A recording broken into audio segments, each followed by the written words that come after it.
अस्सलाम वालेकुम, my name is Zain Ali and welcome to our machine learning course जिसका lecture number 3 है। लेक्चर 1 और लेक्चर 2 जो कि ऑलरेडी कवर्ड हैं, उसमें हमने लेक्चर 1 में देखा था कि हमारे कोर्स का ओवरव्यू क्या होगा, और उसके बाद लेक्चर 2 में हमने देखा था कि हमारी जो history and applications of artificial intelligence क्या होती हैं। आज का जो लेक्चर है इसमें हम ये कवर करेंगे कि हमें अपने मॉडल्स को ट्रेन करने के लिए कौन से डिफरेंट इन्वायरमेंट्स रिक्वायर होते हैं। बेसिकली हमारे पास डिफरेंट जो इन्वायरमेंट्स अवेलेबल होते हैं उनमें हमारे पास एनाकोंडा और मिनीकोंडा के थ्रू हम क्या करते हैं, जुपिटर नोटबुक को यूज़ कर सकते हैं, और इसके अलावा हम गूगल कोलैब को यूज़ कर सकते हैं। अब बेसिकली जो हमारे पास गूगल कोलैब है ये इजी टू यूज़ है और इसके लिए ज़्यादा कंप्यूटेशनल पावर रिक्वायर नहीं होती as compared to Jupyter notebook. Jupyter notebook के लिए आपको पहले कुछ सॉफ्टवेयर को डाउनलोड करना पड़ता है, जैसे कि हमारे पास एनाकोंडा या मिनीकोंडा, इनमें दोनों में से आपको कोई एक जो है वो डाउनलोड करना पड़ेगा। इसके लिए आपको कंप्यूटेशनल पावर भी रिक्वायर होती है। हम क्या करेंगे, इस कोर्स में हम गूगल कोलैब के थ्रू ही अपने मॉडल की ट्रेनिंग को देखेंगे। Let's start. सबसे पहले हमने क्या करना है, गूगल पे जाके गूगल कोलैब को सर्च कर लेना है। इसके बाद हमें ये एक लिंक पे ले आया इसका गूगल कोलैब पे, तो इस पर हमने क्लिक करना है तो हमें ये उस वेबसाइट पे ले जाएगा। बेसिकली इधर हमारे पास ये आपको ऑप्शन शो हो रहा है न्यू नोटबुक का। इसके थ्रू आपकी कोई भी नोटबुक क्रिएट हो जाएगी। नोटबुक क्या होती है, इसमें हम क्या करते हैं, अपने मॉडल की कंप्लीट ट्रेनिंग जो होती है उसके लिए जो कोड लिख रहे होते हैं वो हम एक नोटबुक में लिख रहे होते हैं। हम क्या करते हैं, इस बटन पे क्लिक करके एक न्यू नोटबुक क्रिएट कर लेते हैं। बाकी फिर उसमें हम देखते हैं कि हम कैसे उसमें कोड राइट करेंगे। ये हमारी जो है नोटबुक क्रिएट होगी है। अब इसमें हमारे पास ये इसका इंटरफेस है। इसमें हम देखेंगे कि इसके नेविगेशन बार में डिफरेंट जो ऑप्शंस अवेलेबल होते हैं, तो उनके थ्रू हम कैसे जो है ना एडिट कर सकते हैं या व्यू कर सकते हैं या डाटा इंसर्ट कर सकते हैं। तो इस जो मेन वीडियो का जो मेन एम है वो यही है कि हम जो गूगल कोलैब है इसके बारे में थोड़ा ओवरव्यू दे दें, ताकि आपको ईज़िली जो है मॉडल ट्रेनिंग में कोई भी इशू ना हो। सबसे पहले देखते हैं कि जब भी हम गूगल कोलैब की नोटबुक क्रिएट करते हैं तो सबसे पहले हमारा काम होता है कि हम कुछ आउटपुट करके देखें कि वो स्क्रीन पर कैसे शो होगी। बेसिकली हमारे पास डिफरेंट लैंग्वेज के लिए डिफरेंट आउटपुट के लिए हमारे पास डिफरेंट फंक्शन अवेलेबल होते हैं। बेसिकली हमारे पास जो पाइथन है क्योंकि इसमें हम अपना सारा कोड राइट कर रहे हैं, तो हमारे पास जो पाइथन है उसमें हमारे पास क्या यूज़ होती है, print statement, print function sorry. इसमें हमारे पास जो प्रिंट फंक्शन है इसमें हम जो भी राइट करेंगे वो स्क्रीन पे एज आ आउटपुट शो हो जाएगा। बेसिकली हम क्या करते हैं, हेलो वर्ल्ड को प्रिंट करते हैं। इसके लिए अब हमारे पास ये एक आपको प्ले का बटन शो हो रहा होगा, ये मेनली हमारा रन करता है हमारे प्रोग्राम को। इस पर हम क्लिक करेंगे तो ये क्या कर रहा है, हमें रन टाइम एलोकेट कर रहा है, जिसमें सबसे पहले ये अपने बैकएंड के साथ हमारी जो नोटबुक है उसके कर्नल के साथ इसको लिंक करेगा। जब कनेक्ट हो जाएगा तो फिर हमारी आउटपुट भी शो हो जाएगी। ये हमारा क्या हेलो वर्ल्ड शो हो गया। अब इस वीडियो में हम देखते हैं कि हमारे जो डिफरेंट नेविगेशन बार है गूगल कोलैब का, तो इसको कैसे हम यूज़ कर सकते हैं। इसमें सबसे पहला जो नेविगेशन बार में ऑप्शन आ रहा है वो हमारे पास है फाइल का। बेसिकली हमारे फाइल के जो ऑप्शन है इसमें हमारे पास डिफरेंट ऑप्शन अवेलेबल हैं, जिसमें लोकेट इन ड्राइव है, ओपन इन प्लेग्राउंड मोड है। लोकेट इन ड्राइव का मतलब ये है कि आपने अगर ड्राइव में अपनी कोई नोटबुक क्रिएट की हुई है तो आप इसको इधर से लोकेट कर सकते हो। इसके बाद हमारे पास आता है ओपन इन प्लेग्राउंड मोड। अब प्लेग्राउंड जो मोड जो होगा इसमें आपका जो डाटा जो भी आप चेंजेस कर रहे हैं वो सेव नहीं होंगी। बेसिकली आप इसमें कुछ भी राइट करेंगे तो वो आपके जो नोटबुक है रियल में उसमें सेव नहीं होगा। अगर आप इसको प्लेग्राउंड मोड को ऑफ कर दोगे तो फिर आपकी क्या है, जो आपने चेंजेस किए होंगी वो क्या हो जाएंगी, सेव हो जाएंगी। इसको हम बेसिकली टर्न ऑफ ही कर देते हैं। इसके बाद हमारे पास यही हमारी नोटबुक है। इसमें अब फाइल के ऑप्शन में और डिफरेंट ऑप्शंस अवेलेबल हैं, जिसमें हमारे पास ओपन नोटबुक, अगर आपने कोई भी न्यू नोटबुक ओपन करनी है जो कि आपने पहले से सेव की हुई थी तो वो भी आप इसके थ्रू कर सकते हो। यहाँ आपको जो आपकी सेव्ड नोटबुक्स होंगी वो अवेलेबल होंगी, तो आप यहाँ से क्लिक करके वो वाली नोटबुक्स को भी क्या है अपलोड कर सकते हो और उनको उनमें कोड राइट कर सकते हो, या जो भी आपको अपडेशन रिक्वायर होगी वो आप कर सकते हैं। इसके बाद हमारे पास फाइल के ऑप्शन में और भी डिफरेंट ऑप्शंस अवेलेबल हैं, जिसमें हमारे पास ओपन नोटबुक था, आपने कोई न्यू जो है नोटबुक अपलोड करनी है, ठीक है, वो भी आप कर सकते हो। इसके अलावा रीनेम, अब आपने अपनी फ़ाइल का नाम रीनेम करना है तो वो भी आप इसके थ्रू कर सकते हो। जैसा कि हम इसका चेंज कर देते हैं।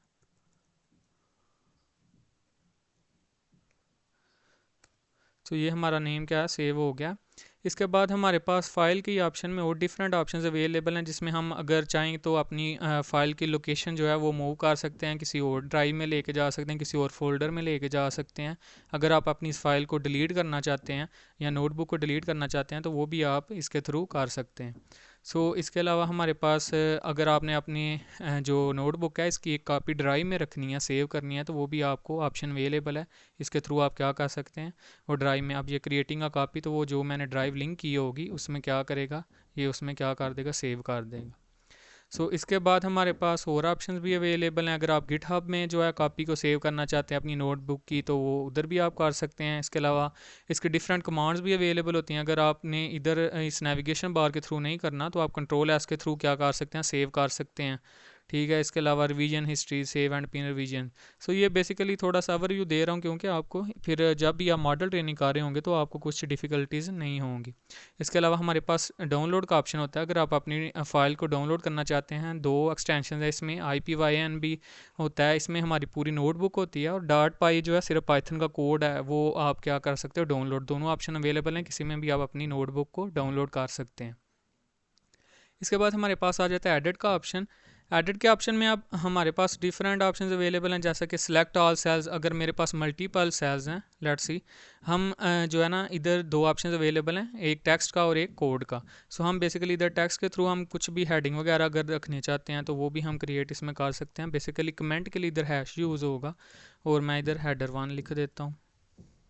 ये बेसिकली हमारा क्या है, एक हेडर क्रिएट हो गया।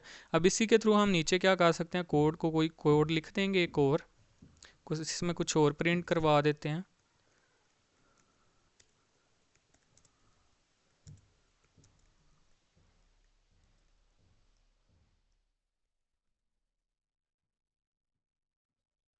ये हमने प्रिंट करवाया। अब इसको भी रन करना पड़ेगा, तो इस बटन पे क्लिक करेंगे।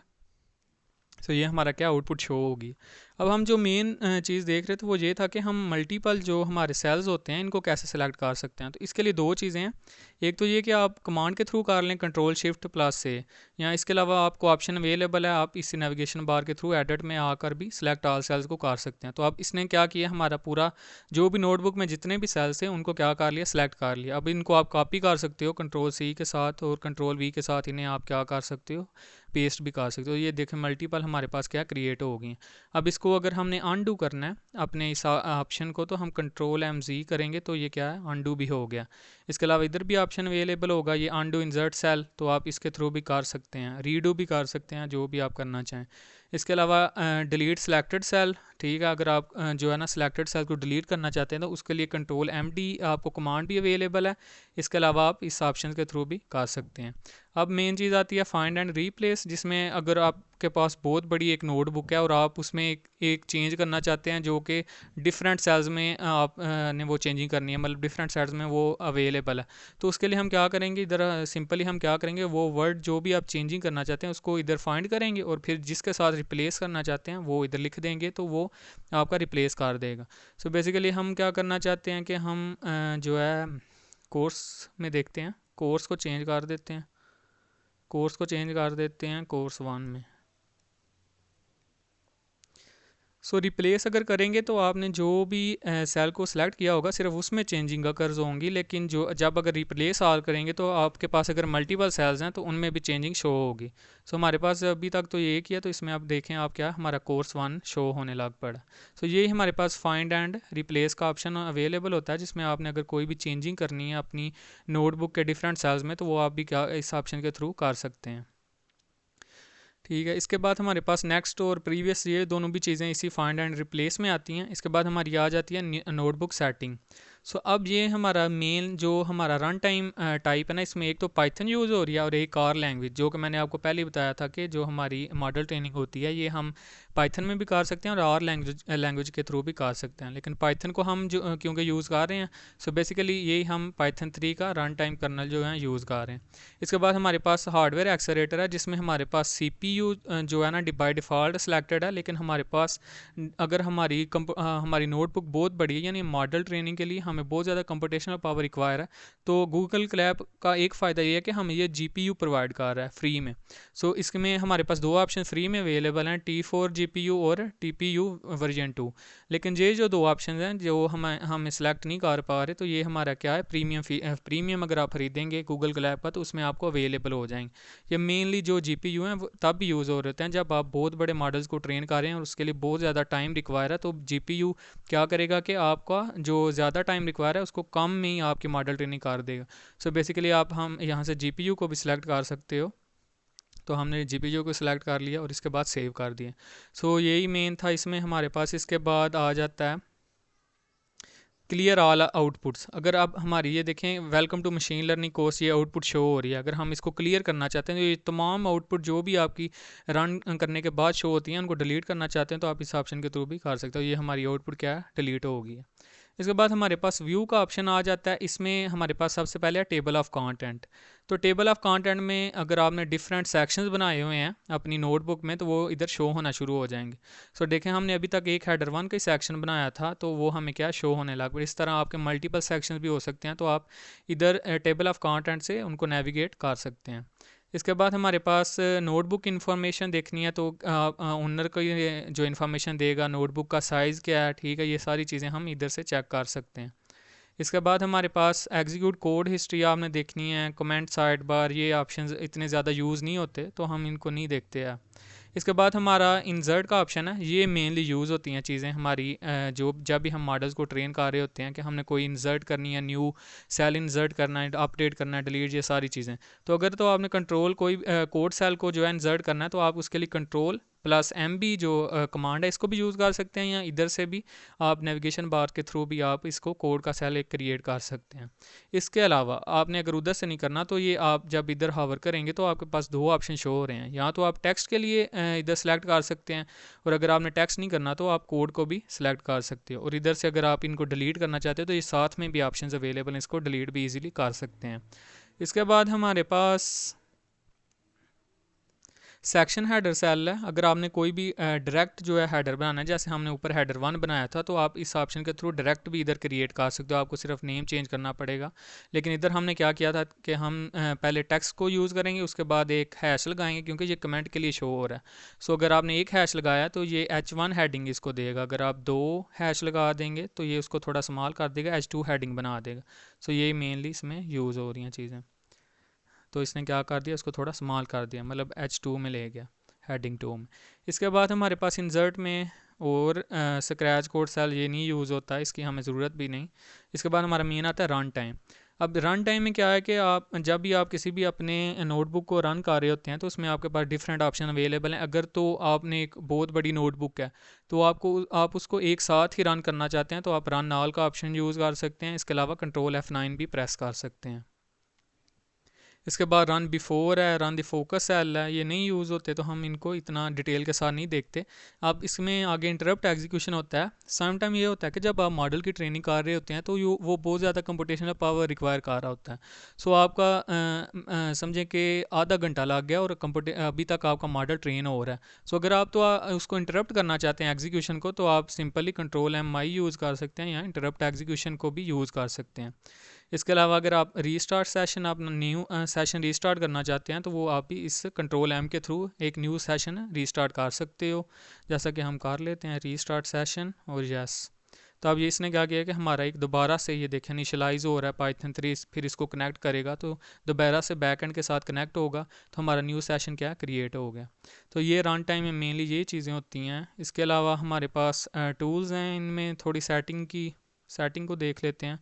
तो सेटिंग में हमारे पास इसका थीम बता रहा है और डिफ़ॉल्ट लेआउट आपने क्या रखा हुआ है। इसको चेंज करना है तो आप वर्टिकल कर सकते हो, हॉरिजॉन्टल, लेकिन इसकी हमें ज़रूरत नहीं है, हम अपने सिर्फ काम की चीज़ें इसमें देखेंगे। तो मेनली यही हमारी वीडियो थी। इसमें मैं ये बताना चाह रहा था कि हम जो है अपनी जो नोटबुक को क्रिएट करते हैं गूगल क्लैब में, वो उसके लिए जो डिफरेंट ऑप्शन अवेलेबल हैं उसको हम कैसे नेविगेट कर सकते हैं। तो यही मेन हमारी वीडियो का एम था। अगर आपको कोई और भी चीज़ इसके बारे में पूछनी है तो आप मुझे कमेंट सेक्शन में बोल सकते हो। बहुत शुक्रिया, अल्लाह हाफिज़।